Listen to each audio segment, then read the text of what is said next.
সমাবেশে এ পর্যায়ে গুরুত্বপূর্ণ বক্তব্য রাখছেন এদেশের গণমানুষের প্রিয় সংগঠন শহীদ কাফেলা বাংলাদেশ জামাত ইসলামীর সংগ্রামী সেক্রেটারি জেনারেল অধ্যাপক মিয়া গোলাম পরোয়ার। অধ্যাপক মিয়া গোলাম পরোয়ার।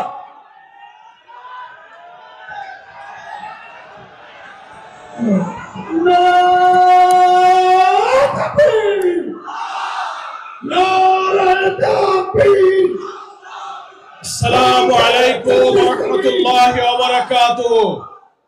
সালাম শেষ পর্যন্ত শুনতে পারেন না স্লোগানের ভিতরে, আরেকবার দি, আসসালামু আলাইকুম ওয়া রাহমাতুল্লাহি ওয়া বারাকাতুহু।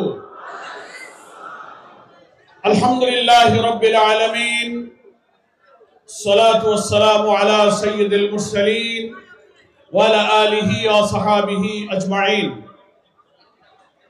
বাংলাদেশ জামাত ইসলামীর রংপুর জেলা ও মহানগরের উদ্যোগে আয়োজিত আজকের এই ঐতিহাসিক বিশাল জনসমুদ্রের সংগ্রামী সভাপতি, মঞ্চে উপস্থিত এই উত্তরাঞ্চলের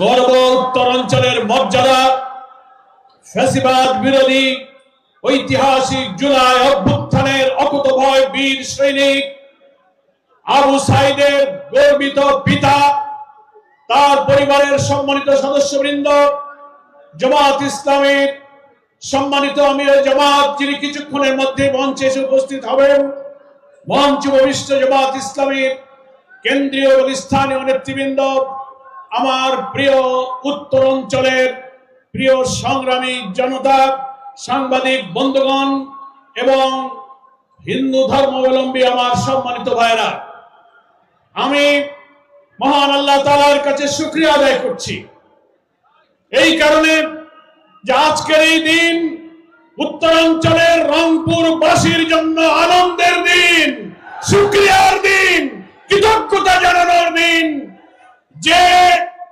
আবু সাইদ মৃত্যুভয়হীন চেতনা নিয়ে ফ্যাসিবাদের গুলির সামনে বুক পেতে বাংলাদেশকে বিজয়ী করেছে, ফ্যাসিবাদকে পরাজিত করেছে।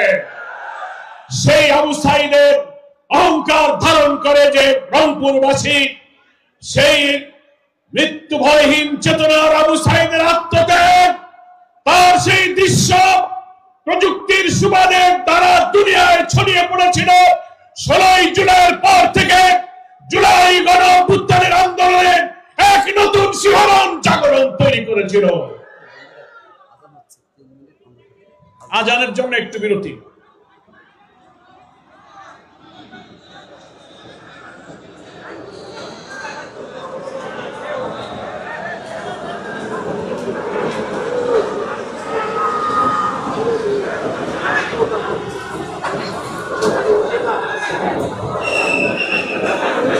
আপনারা বসবেন, নামাজের বিরতি এখানেই হবে, আমরা না উঠি, এখানেই নামাজ হবে ইনশাআল্লাহ।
সংগ্রামী বন্ধুগণ, আমি বলছিলাম অকুতোভয় বীর উত্তরবঙ্গের কৃতি সন্তান আবু সাইদের বীরত্বপূর্ণ আত্মত্যাগ যেমন সারা বাংলাদেশের বিপ্লবী জনগণের রক্তে শিহরণ তৈরি করেছিল, তেমনি আমাদের প্রিয় নেতা যাকে অন্যায়ভাবে কারাগারে মিথ্যা অভিযোগে আটক রাখা হয়েছিল 14 বছর, সেই অভিযোগ মিথ্যা প্রমাণ করে কারাগার থেকে মুক্ত হয়ে এটিএম আজহারুল ইসলামের মুক্তি সারা বাংলাদেশে ইসলামী আন্দোলনের কর্মীদের মধ্যে প্রাণের বন্যা তৈরি করেছে। আলহামদুলিল্লাহ, সেই প্রাণের বন্যা আজকে রংপুরের এই ময়দানে এক জনসমুদ্র তৈরি করেছে।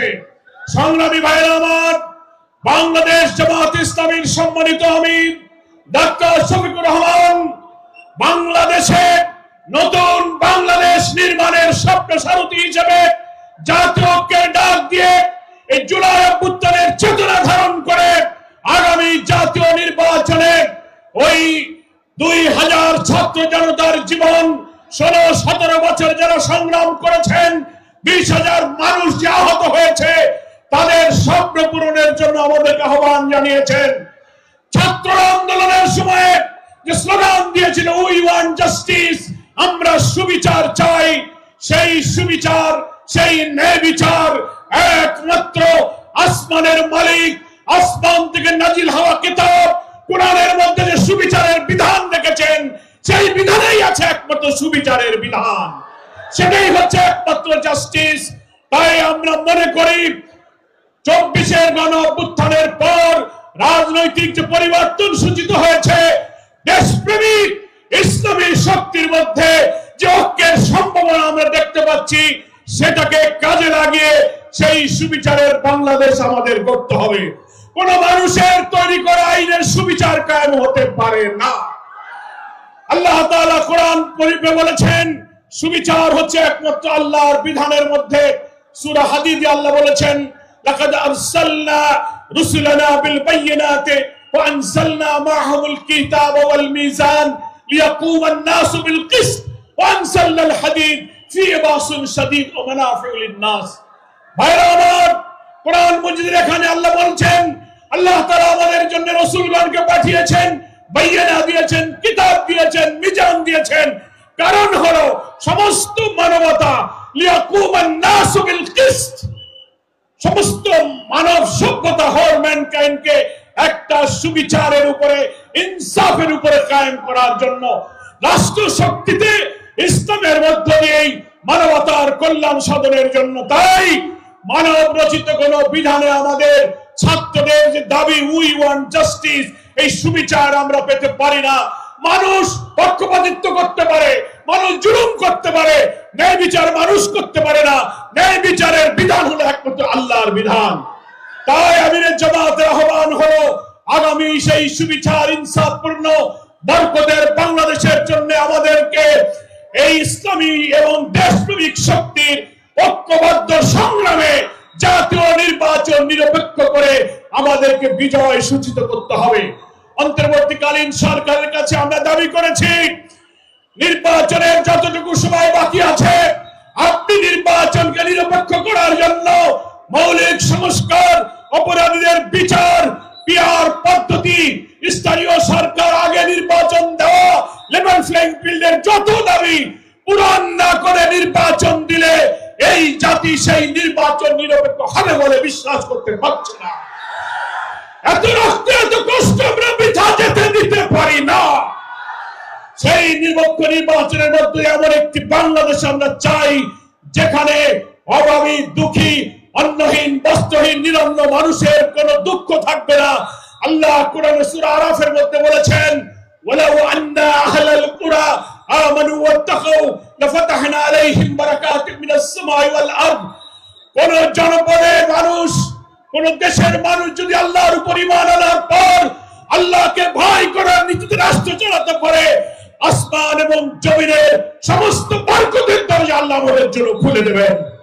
জামাত ইসলামে বিশ্বাস করে সেই বরকতের বাংলাদেশের জন্য কোরআন সুন্নাহর ভিত্তিতে সৎ লোকের নেতৃত্ব কায়েম হওয়া দরকার।